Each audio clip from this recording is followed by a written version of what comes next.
What are some things Americans misunderstood about the Soviets back then, and per se, even how it relates to now? That's a really, really interesting question. I think we perceived them to be a bigger threat than they really were. I don't think there was any hair trigger. There should have been that kind of fear that, oh, they could push the button at any time and, we would be forced to respond with nuclear weapons and destroy the world. I actually think that was not I think they were conservative in their views about war with the United States, with NATO, as well as the fact that we were. But there was not much understanding. We did not understand, I think we didn't understand Soviet culture or even their history.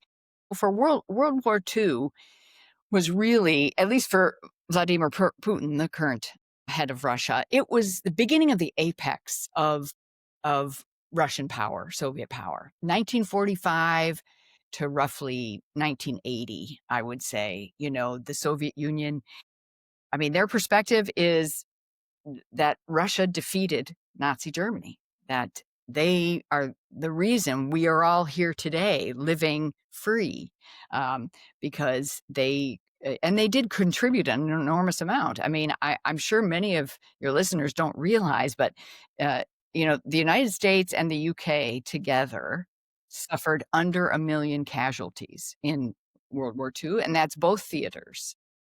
The Soviets suffered almost 28 million casualties. Yeah, wow is right. 19 million civilians. Every family, everybody in the Soviet Union was impacted by the war.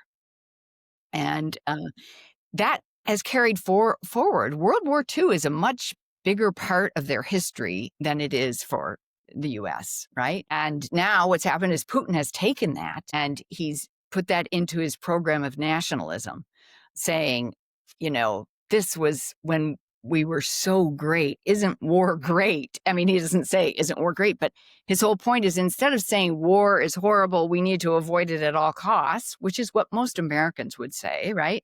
He has raised that up to be this amazing time in Russian history that they defeated Nazi Germany. So it sort of almost normalizes war and conflict. And I think that's part of the reason he doesn't have more or less support domestically, right? People hear that. That's what they've lived through. It's familiar. And, that's why I think there haven't been big protests in Russia against the war in Ukraine. And I'm not saying the people, are anywhere near universally supportive of that conflict, but they do, I think it takes them back to that time. That issue of that conflict was just important in terms of Russian greatness. And this is what Putin's so interested in, is rebuilding turning Russia into a great power again.